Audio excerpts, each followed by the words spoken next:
Que o Senhor nosso Deus continue nos abençoando na medida em que nós continuamos nos devotando o nosso tempo a Ele e a conhecer a Sua Santa Palavra. O texto de Mateus capítulo 24, versos 13 e 14, na verdade a gente precisa ler o 12 para introduzi-los, nos diz o seguinte: e por se multiplicar a iniquidade, o amor se esfriará de quase todos. Aquele, porém, que perseverar até o fim, esse será salvo.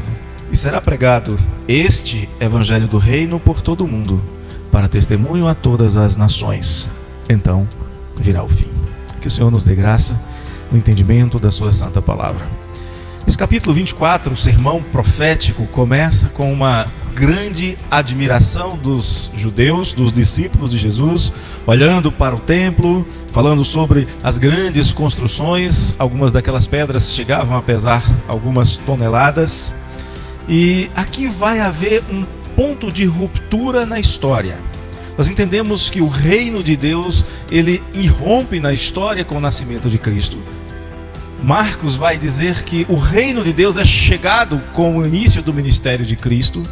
De certa maneira, nós temos aqui as engrenagens sendo agora aceleradas. Jesus vai falar no início desse texto de uma ruptura. O grande templo vive naqueles instantes o seu último momento de glória. A profecia de que a glória da segunda casa seria maior do que a primeira está se cumprindo porque Cristo está ali. Vai ser oferecido, vai oferecer-se a si mesmo como o grande sacrifício. E dentro de poucos dias, pouco mais do que algumas horas, o véu do templo será rasgado e toda a parede que separava o homem de uma comunhão mais íntima com Deus vai ser removida. Por isso que Jesus diz que não ficará pedra sobre pedra. E então ele inicia a sua argumentação, o seu anúncio a respeito dos sinais que viriam. E quando os discípulos começam a ouvir sobre esses sinais, eles ficam, de certa maneira, aterrorizados. E Jesus diz: calma, isto ainda não é o fim. Nós vimos falar de enganadores que iniciaram o seu ministério naqueles dias e continuam por aí. Nós ouvimos falar de guerras, de rumores de guerras, de reino contra reino, nação contra nação, de uma efervescência política resultando em fome, em tremores de terras, em devastações. Ainda não é o fim. Aos seus discípulos, Jesus fala de tribulações, fala de um certo esquentamento do ambiente em que a igreja vivia. O ambiente para eles vai ficar mais árido, mais difícil com as perseguições.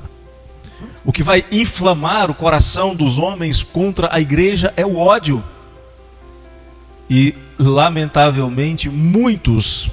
E lembremos-nos, Jesus está falando para os seus discípulos. Ele está falando para a igreja. O evangelho é uma mensagem para a igreja que deve ser proclamada para que os que estão fora venham para a igreja. E Jesus vai dizer que o amor de muitos, não de todos, ele faz questão de destacar o amor de quase todos.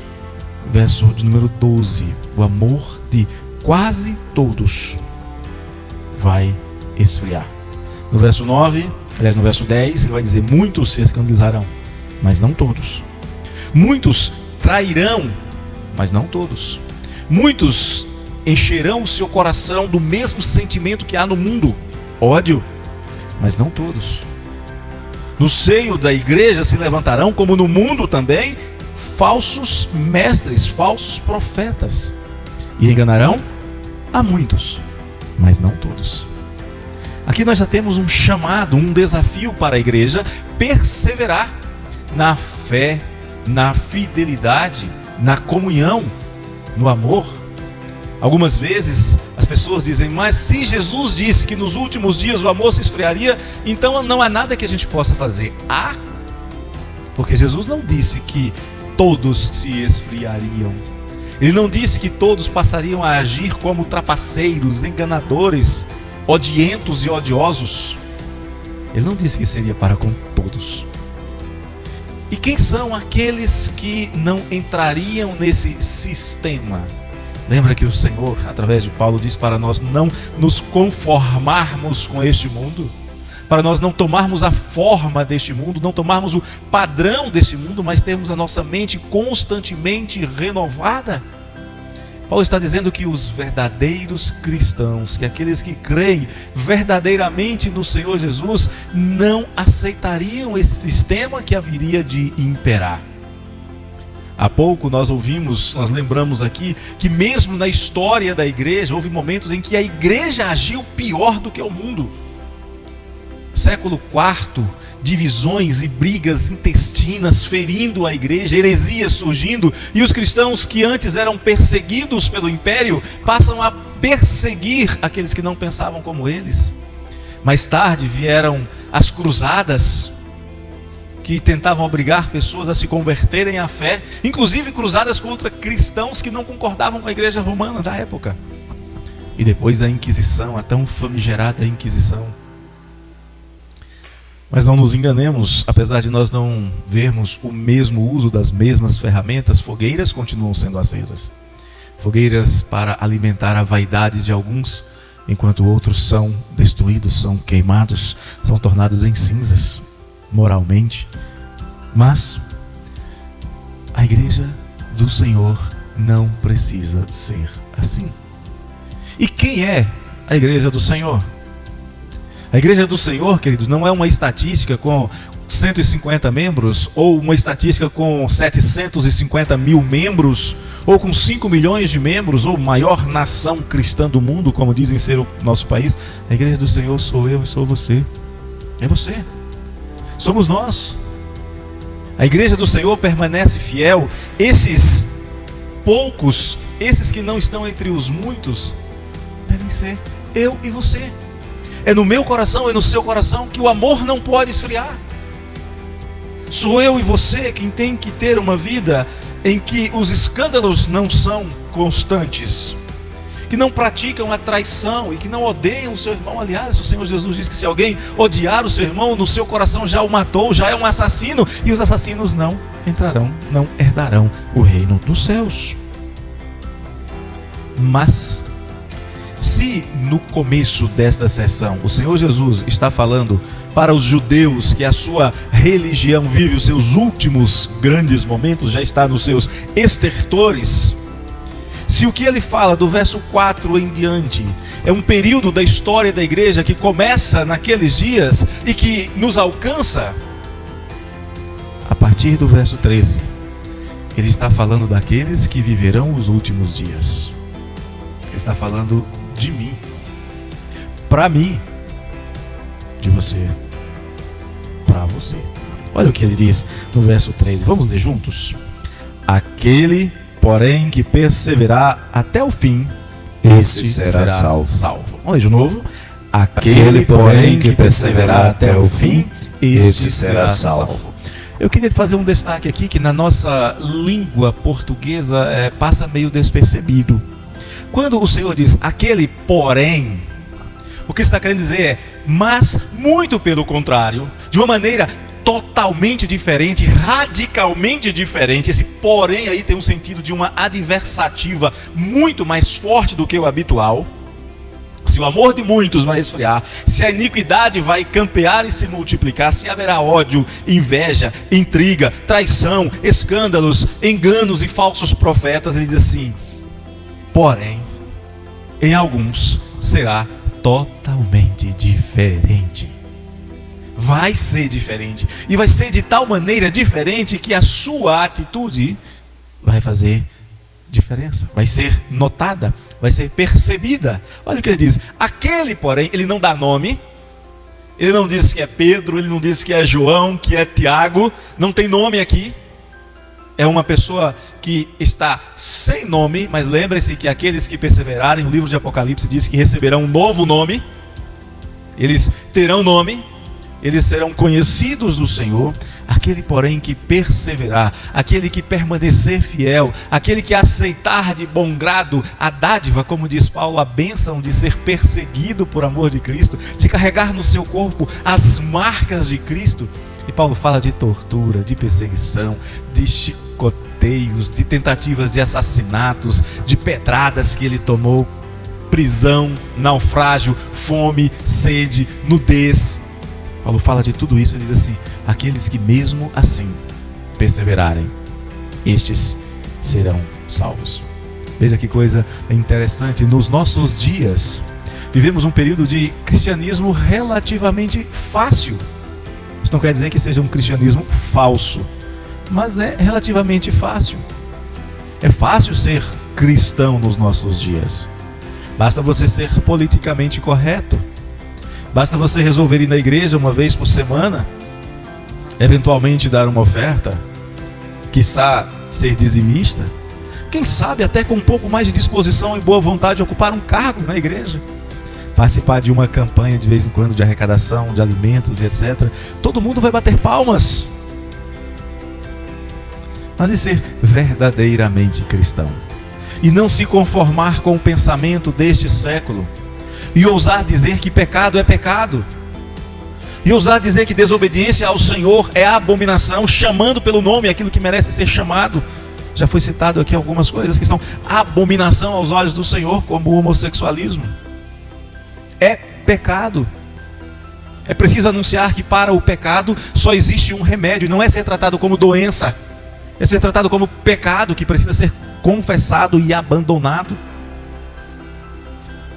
E aí o Senhor diz assim, e é o próprio Senhor, é o Salvador, é o autor e consumador da fé quem está dizendo: aquele, porém, que perseverar até o fim, este será salvo. Vai ser salvo por quem? Aquele que promete, é fiel. É Ele quem está prometendo que vai salvar os que perseverarem até o fim. Ele está dizendo: se você, meu irmão, se você, minha irmã, for fiel e perseverar, você vai ser salvo. E não vai ser salvo por causa da sua perseverança, mas porque eu vou salvar. Observe que Jesus não diz: aquele que perseverar se salvará. Ele diz: será salvo. É alguém fazendo o que você é incapaz de fazer. E aí ele vai continuar no verso 14, falando do desenvolvimento da igreja, da pregação, do anúncio do evangelho ao longo dos tempos. Ele vai dizer que e será pregado este evangelho do reino por todo o mundo, para testemunho a todas as nações. E então virá o fim. Poucos dias depois disso aqui, ele reúne os seus discípulos, diz: olha, vocês serão revestidos de poder, para que vocês anunciem o evangelho a toda criatura. Poucos dias depois disso aqui, menos de 60 dias depois, o Espírito do Senhor desce sobre os apóstolos e pelo menos 16 representantes de 16 nações ouvem o Evangelho em sua própria língua e voltam para suas casas para anunciar o Evangelho para os seus. O Evangelho começa a ser pregado, a ser anunciado e ser anunciado até os confins da terra.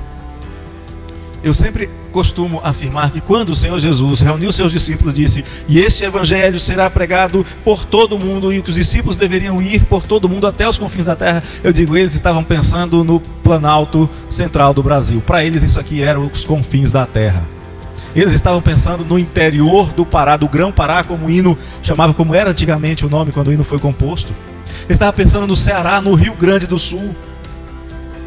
Ele estava dizendo que o evangelho seria pregado para mim e para você, mas que enquanto estivéssemos aqui, nós deveríamos pensar que há alguém que ainda não foi alcançado em algum lugar, e esse alguém é os confins da terra, para testemunho a todas as nações. Eu não sei qual é o dia, eu não sei o mês, eu não sei qual é o ano. Se fosse 29 de novembro de 2022, seria motivo de grande alegria a chegada do fim. Algumas vezes eu afirmo isso e tem membro de igreja, tem crente que diz: não, pastor, pelo amor de Deus. Como assim não? É a realização de todos os nossos anseios, de todas as nossas expectativas, o grande, o glorioso dia do Senhor, o dia em que toda lágrima será enxugada, o dia em que nós descansaremos de todos os nossos labores. É o melhor dia da história da humanidade, é o dia em que nós adentraremos as portas da eternidade. Mas para isso, para que estas portas sejam abertas de par em par, para que nós possamos entrar e o Senhor nos receber alegremente, duas condições são postas aqui nesse texto pelo Senhor. A primeira, quando você olhar para o mundo ao seu redor e ver as grandes realizações religiosas dos homens, isso não tem importância. Quando você vê pessoas pregando todo tipo de doutrina extremamente atraente, às vezes até divertida, isso não tem importância. Quando parecer que os poderes dos céus estão abalados e guerras estourarem por todo canto, isso não tem importância. Quando os reinos se levantarem, até quando a fome chegar, fome é uma coisa muito ruim, quando a peste chegar, isso é terrível, passamos por um período muito difícil. Não é isso que é importante. Quando você vê pessoas traindo, se ferindo, se amaldiçoando, se odiando, quando a iniquidade parecer que tomou conta de tudo, quando você vê pessoas sem amor. Alguns dias atrás eu vi uma pessoa com muita condescendência, que é possível chamar alguém assim de um ser humano. Essa pessoa gritava desesperada, não era em nossa língua, não era em português, mas ela gritava desesperada a plenos pulmões: I love kill childs, I love kill babies. Defendendo uma prática insana de assassinato de crianças indefesas no ventre das mulheres. Ela gritava: eu adoro, eu amo matar crianças, eu amo matar bebês. Uma mulher, alguém que tem a dádiva de carregar no seu ventre uma vida, gritando desesperadamente, insanamente. Para mim não há prova maior de um esfriamento, de desumanização de alguém. Mas o que importa então, pastor? A primeira coisa que importa é: persevere em ser crente, cristão, obediente ao Senhor. Aquele, porém, que perseverar até o fim vai chegar, este será salvo. Esta é a primeira coisa. E a segunda: você persevera na fidelidade sem descuidar da pregação, do anúncio do evangelho, para que aqueles que estão com o coração endurecido, irado, sem amor, cheio de ódio, cheio de iniquidade, para que eles possam ser transformados também. A nossa maior vitória, a maior vitória da igreja não é queimar um herege, é livrá-lo de se queimar eternamente no inferno. Essa é a grande vitória da igreja. Hoje eu ouvi uma frase que fazia muito tempo que eu não ouvia, mas ela era muito comum, dizendo o seguinte: olha, você precisa viver o evangelho, e se preciso, pregue. O que o Senhor Jesus está dizendo é: viva e pregue. As duas coisas juntas. Você precisa perseverar até o fim, você precisa viver como crente, como cristão, mas você precisa anunciar o evangelho do seu jeito. Você não precisa ser doutor em teologia.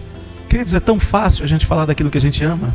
É tão simples chegar para alguém e dizer: olha, eu sei que você está angustiado e você vive com problemas, eu sei que você talvez não tenha direção na sua vida, mas eu queria apresentar para você Jesus Cristo. Você não tem direção porque você é pecador, e a salvação é em Jesus Cristo, o Senhor. Creia nele. Cabe a pessoa dizer se quer ou não. Quem faz a obra é o Espírito, mas ele precisa ouvir falar de Jesus, porque como crerão se não ouvirem? Como ouvirão se não há quem pregue? E você foi enviado para pregar. Duas coisas que Jesus coloca diante de nós como de suma importância: seja perseverante, viva a sua fé.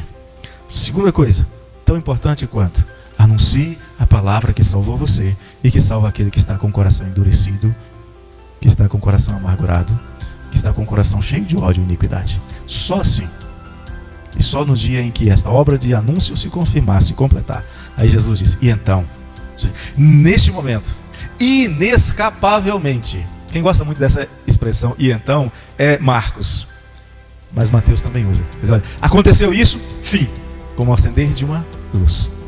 Aconteceu, fim. O Senhor volta, você experimenta a salvação, e esse estado de coisas terrível e angustiante que vivemos chegará ao fim. Viva e pregue, para a glória de Jesus.